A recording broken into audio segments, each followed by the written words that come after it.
মোদের নবীর জন্ম হলো যেদিন মক্কায়, শুকনো গাছে ফুল ফুটিল মরু সাহারায়। মাথা নত করে আল্লাহর দরবারে, মাথা নত করে আল্লাহর দরবারে, উম্মতের জানাই শুভ কামনা।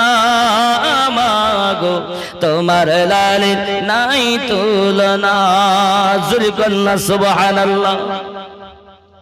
আমার নবীর তুলনা হবে? তাহলে বাবা আমার দুই ভাবে বললাম।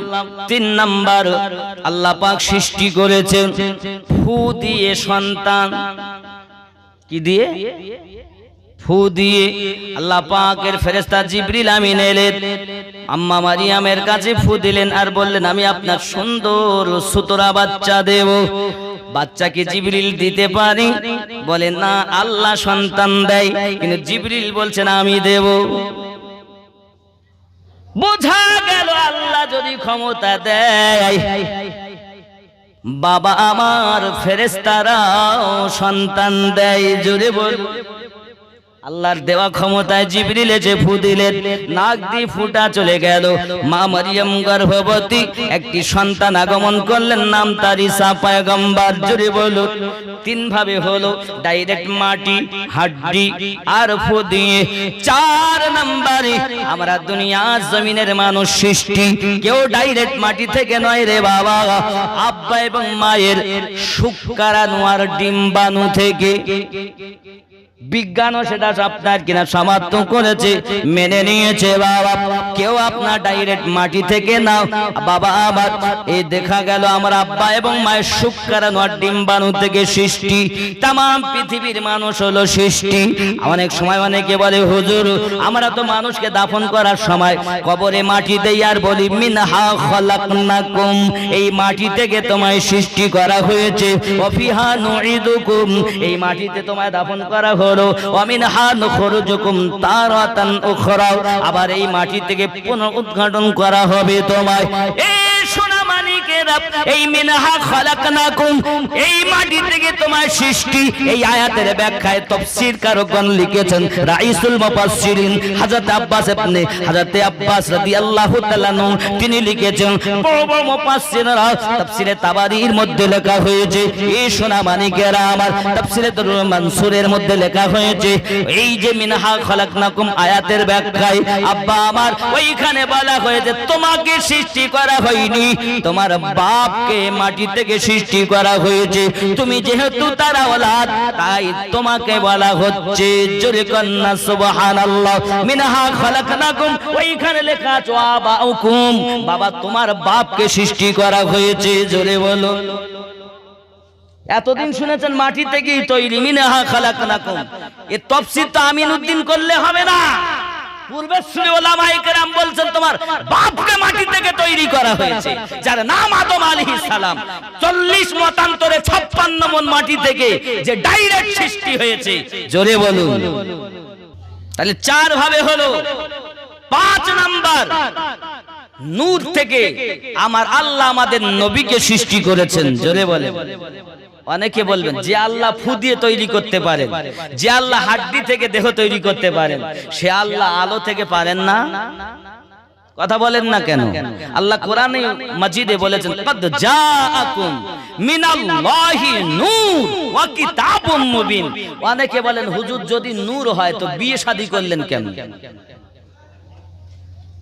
এই তো আলো, তাহলে আলো আবার বিয়ে শাদী করে কেমন? এটা সন্দেহজনক না?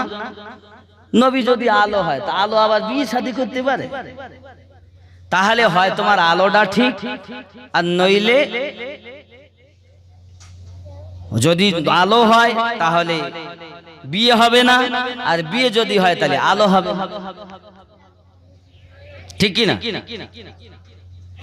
বাবা এইটুকু বোঝার জন্য কোরআন শরীফে আয়াত হলো 6666টা আয়াত। কথা বললাম 6666 আয়াত।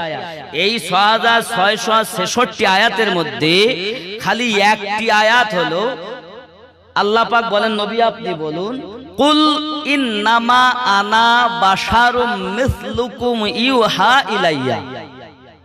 খুব খেয়াল আমার, বুঝবেন ভালো করে।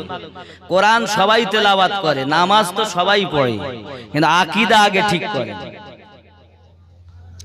একটি আয়াত কোরআন শরীফে 6600 আয়াত, 6666 আয়াত। বাবা নামাজ পড়ো, রোজা রাখো, হজ করো, যাকাত দাও, সুদ খেও না, মদ খেও না ইত্যাদি বিষয় আল্লাহ শরীয়তের বিধান কোরআনে আয়াত অবতীর্ণ করেছেন 500 আয়াত। জোরে বলেন, খেয়াল করবেন আমার কথাগুলো। মানে খুব দলিল সম্পর্কে আলোচনা করছে। 2 নাম্বার, আল্লাহ পাক, আমরা জানি শরিয়াত, তরিকত, মারিফাত আর হকিকত। শরিয়াতের আয়াত 500, তরিকতের আয়াত হলো 1900। 5 আর 19 কত হয়? কথা বলেন না কেন? 2400। ও বাবাজি, দুটো গেল, শরিয়াত ও তরিকত। রইল মারিফাত, মারিফাতের আয়াত 2100। 24 আর 21 45। হকিকতের আয়াত হলো 2166। তাহলে 45 আর 21 6006 আর 66, এই মোট 6666 আয়াত। দুনিয়ায় গন্ডগোল ঝগড়া বন্ধ হচ্ছে না কেন? শরিয়াতের, তরিকতের, মারিফাতের, হকিকতে আয়াত গোজামিলি ওয়াজ হয়, সেটাই হলো। কিন্তু এর মধ্যে 27টি আয়াত এমন আছে যেগুলো মুসলমানের জন্য আইন মানা জায়েজ না। কথা বুঝবেন? যেমন তার মধ্যে একটা, কুল ইন্নামা আনা বাশারুম মিসলুকুম ইউহা ইলাইয়া। আমার নবী পাক সাল্লাল্লাহু আলাইহি ওয়াসাল্লাম সম্পর্কে আমার আল্লাহ পাক বলছেন, নবী আপনি বলুন যে আমি তোমাদের মতোই মানুষ, আমার প্রতি আল্লাহর ওহী হয়। তাহলে কোরআন ভাষায় বোঝা গেল নবী আমাদের মতো মানুষ নাকি? বাবা ভালো করে বোঝেন। আমি আমার স্ত্রীর হাত ধরেছি, ধরে বলতে যে আমার বিবি তোমার হাত কত সুন্দর গো, তোমার হাত দুটি আমার মায়ের হাতের মতো। জোরে কর নাউজুবিল্লাহ। কথা বুঝতেছেন? বিবির হাতকে মায়ের হাতের মতো বললে পৃথিবীর মুফতিরা ফতোয়া দিয়ে বলবে তয়াকার লয়াকার ক, বউ তালাক হয়ে গেল। 1 তালাক, 2 তালাক, 3 তালাক দিতে হলো না, শুধু বউর হাত ধরেই মায়ের হাতের মতো বললেই তালাক। অসুবিধা হচ্ছে আমার কথায়?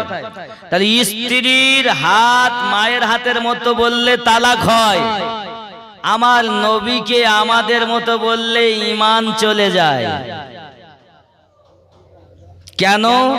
নবী আমাদের মতো, আমাদের মতো। চলুন এইটুকু বুঝাই। আচ্ছা, বসিরহাট আল্লামা রুহুল আমিন রাহমাতুল্লাহ আলাইহি কি আমার মতো? কথা বলেন না কেন? তা আমার মতো ছিলেন না উনি? উনি তো আমার মতোই ছিলেন, 2 হাতওয়ালা, 2 পাওয়ালা, একটা মাথা, 2টো কান। ওনার তো 3টে হাত ছিল না। কথা বুঝতে পারছেন আমার? এখন আমরা হয়তো বলবো বসিরহাট হুজুর আমার মতো, দাদা হুজুর পীর কিবলা আমার মতো। কি দেখে বলছি?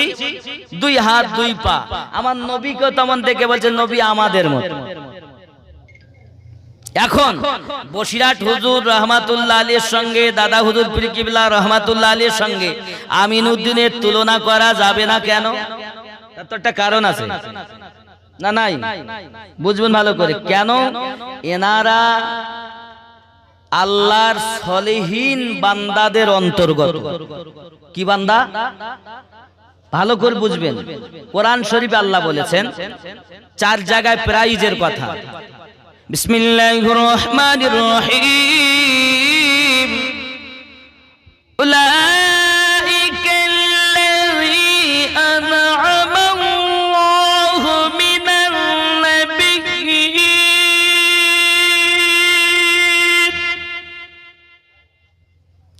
ওয়াস-সিদ্দীকীন ওয়াশ-শুহাদা'i ওয়াস-সালিহিন। সুবহানাল্লাহ।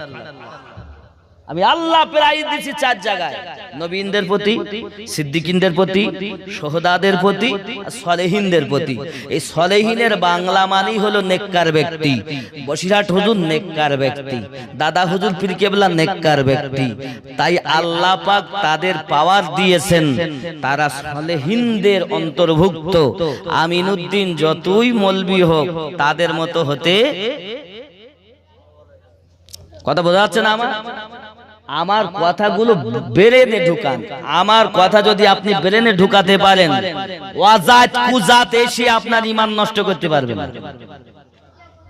টাকার লোভে সুন্নি মুসলমান ঈমান বিক্রি করে না, কারণ এই কারবালা থেকে আসা সম্পদ। খুব খেয়াল, নামাজ পড়লেই আমার হয়ে গেল, দেখি বিচার করবেন না। আমার বন্ধু সোনামানিকের খুব ভালো করে ব্রেনের ভিতরে রাখুন।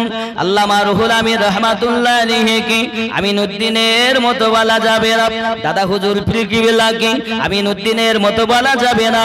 কারণ কি, তারা আমাদের মতো 2 হাত 2 পাওয়ালা হলে কি হবে? আল্লাহ পাকের নিয়ামত প্রাপ্ত ব্যক্তি খাজা মাইনুদ্দিন চিশতি আজমেরি, মুজাদ্দিদ আল-ফিসানি, গাউসে আজম, এনারা আপনার আল্লাহর নিয়ামত প্রাপ্ত ব্যক্তি। জোরে কোন সুবহানাল্লাহ। ইসলামটা আমাদের কাছে আল্লাহ পাক এসে পৌঁছে দেননি, আল্লাহ পাক এসে দেননি, নবী পাক এসে দেননি, আলে পাক এসে দেননি, ইমামগণ এসে দেননি, ও বাবাজি তাবিঈন এসে দেননি। এই ইসলাম আমাদের কাছে আকাশ দিয়ে উড়ে আসেনি, সমুদ্রের পানিতে ভেসে আসেনি। ইসলাম হলো মুহাব্বতি ধন, সিনার ধন। আল্লাহওয়ালা নবীওয়ালাদের দ্বারাতে সিনা মারেফাত, সিনা মারফাত। আজ এই মাগরির গ্রামে ইসলাম পৌঁছিয়েছে। জোরে বলুন সুবহানাল্লাহ। কথা বোঝা যাচ্ছে না? ও সোনা মানিক, এজন্য বলা হয়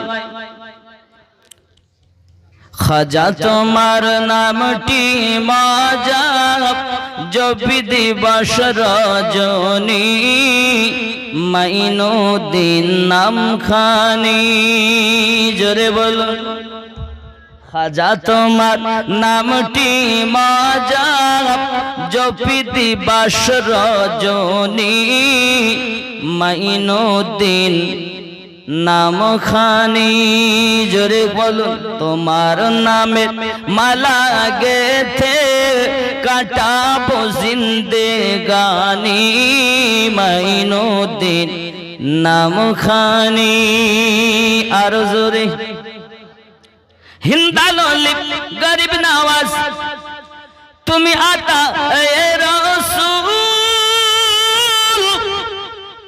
আউলিয়াদের মাথার তাজ, চিশতিয়া তরিকার মূল। তোমার প্রতি সহায় অতি খাজা উসমান হারনি, মাইনুদ্দিন নাম খানি। আল্লাহুম্মা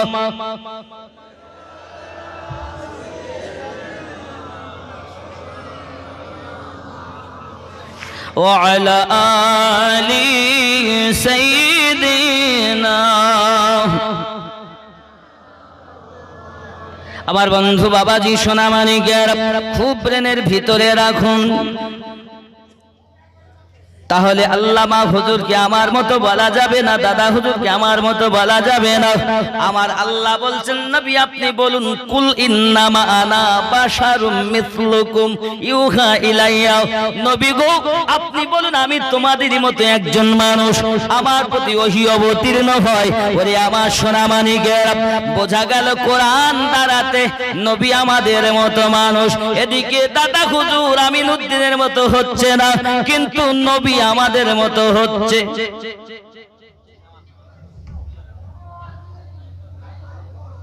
পয়েন্ট ব্রেনে ঢুকিয়ে রাখবেন বাবা। এই সোনামানিকের, আগে আপনি আয়াতটা অবতীর্ণ হওয়ার কারণ জানুন।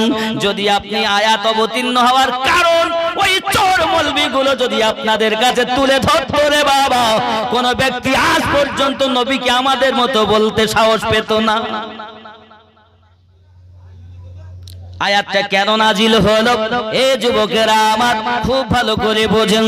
বাবা আমার রাসূলে পাকের কাছে যে সবাই আপনার বলছে যে নবী হবে সে হবে জিন, যে নবী হবে সে হবে দৈত্য, যে নবী হবে সে হবে ফেরেশতা। আমার আল্লাহ বলেন, ও আমার হাবিব আপনি বলে দিন, যারা নবী, যিনি নবী হবেন তিনি জিন হবেন না, তিনি দৈত্য হবেন না, তিনি ফেরেশতা হবেন না, সে হবে মানুষের মধ্যে একজন। জোরে বলুন, নবী কি হবে? মানুষের মধ্যে একজন হবে। যুবক বাবাজি আমার সোনা মানিক, তাহলে বোঝা গেল আয়াতটা কাফেরের জন্য এসেছে, মুসলমানের জন্য আয়াতটা মানা যাবে না। কিন্তু আপনি নামাজের মধ্যে যদি আয়াতটি 3 আয়াত কমপক্ষে তেলাওয়াত করেন, এই আয়াতটাকেও নিয়ে নামাজ হবে, কিন্তু আইন মানা যাবে না, কাফেরের জন্য অবতীর্ণ হয়েছে। আর যদি আমাদের জন্য মানতে হয় তাহলে তো নবী আমাদের মতো।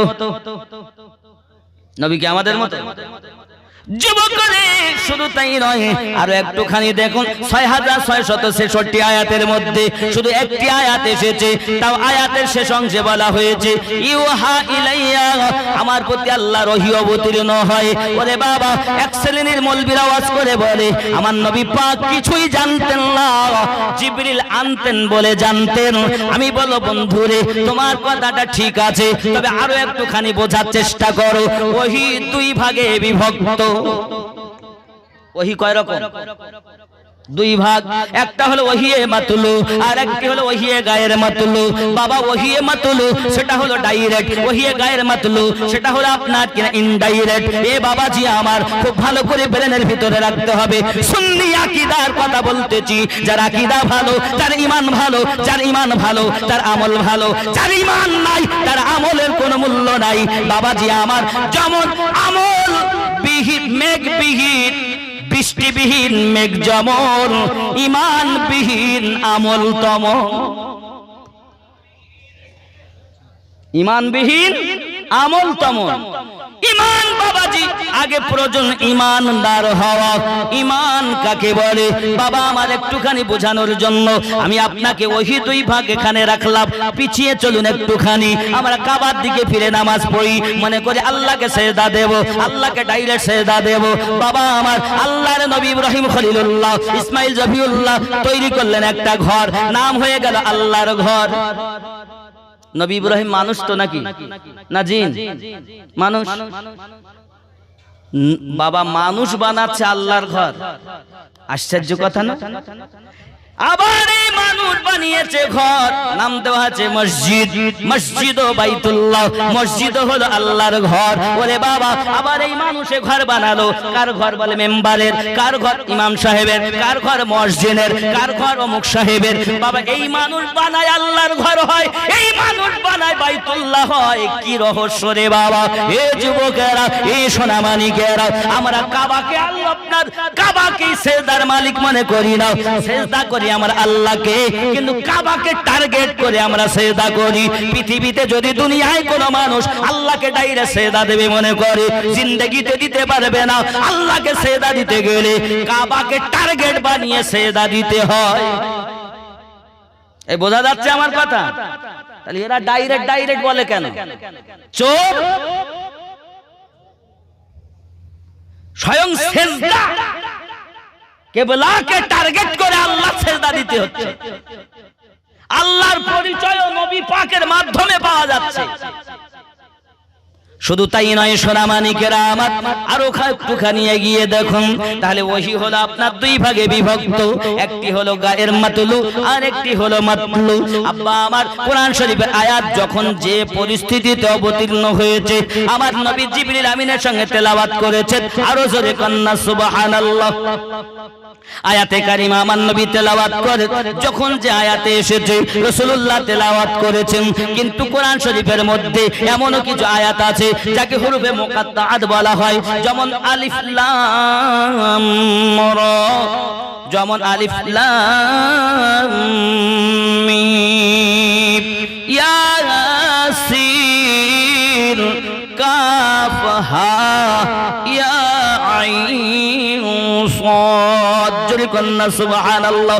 আগে জানতে হবে আয়াতটা আমাদের জন্য আইন প্রযোজ্য কিনা আগে জানতে হবে।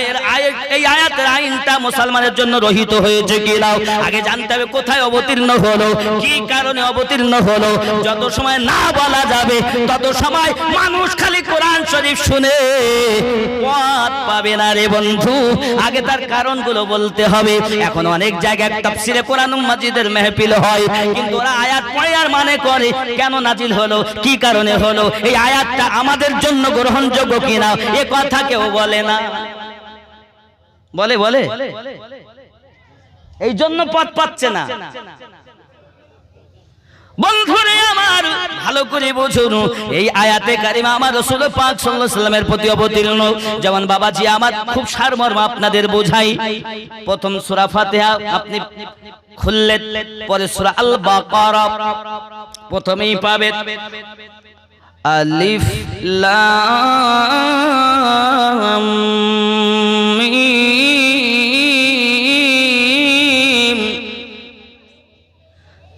যালিকাল কিতাবু লা রাইবা ফীহি হুদাল লিল মুত্তাকিন।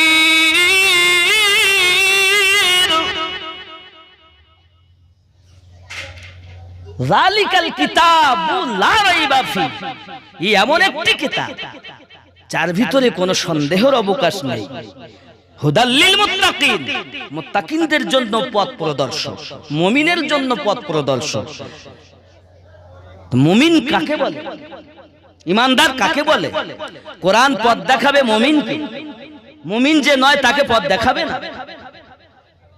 এ বাবাজি আমার, এখন কোরআন শরীফের আয়াত অবতীর্ণ হলো, যখন হরফে মুকাত্তাআত অবতীর্ণ, জিবরিল আমিন এনেছেন, আলিফ লাম মিম বলেছেন, নবী পাক বলছেন আলিমতা ফাহিমতা, জিবরিল আপনি আনলেন আমি বুঝে নিলাম। সুবহানাল্লাহ। কিন্তু আমার নবী তেলাওয়াত করেন, কিন্তু যেই যালিকাল কিতাবু বলেছেন নবী আমার তেলাওয়াত করেছেন। জোরে বলেন সুবহানাল্লাহ। তাহলে বোঝা গেল জিবরিল আমিন আপনি বলেন আলিফ মানে জানেন না, লাম মানে জানেন না, মিম মানে জানেন না। জিবরিলের থেকেও আমাদের নবীর জ্ঞান বেশি। জোরে বলুন, কারণ ওহী মতলু গায়ের মাতলু জিবরিল আমিন এনেছেন, কিন্তু জিবরিল জানেন না, আল্লাহ আমার নবীকে ডাইরেক্ট জানিয়ে দিয়েছেন। তাহলে আমার আল্লাহ এও বলেছেন কোরআন শরীফে, ওয়া আল্লামাকা মা আলাম তাকুন তাআলাম, নবী আপনি যাহা জানতেন না আমি আল্লাহ সব আপনাকে জানিয়ে দিয়েছি। আমার আল্লাহর জানানোতে নবী সমস্ত জ্ঞানের জ্ঞানান্বিত রাসূলুল্লাহ পাওয়ার হাউস। এজন্য আল্লাহ পাক বলেছেন বিসমিল্লাহির রহমানির রহিম, লাকাদ মান্নাল্লাহু আলাল মুমিনিন ইয বাআসা ফীহিম রাসূলা, আমি মুমিনদের প্রতি দয়া করেছি, তাদের মাঝে আমি আজমাত ওয়ালা রাসূল প্রেরণ করেছি। জোরে কোন সুবহানাল্লাহ। আমার নবী পাওয়ার ওয়ালা নবী। নবী কখনো আমাদের মতো না। দাদা হুজুর কিবলা আমাদের মতো দেখতে হলেও আমাদের মতো নয়, কারণ আল্লাহর প্রাইজ প্রাপ্ত। আবার নবী পাক তেমন নূর। বিয়ে করলো কেমনে এটাই বুঝাবো।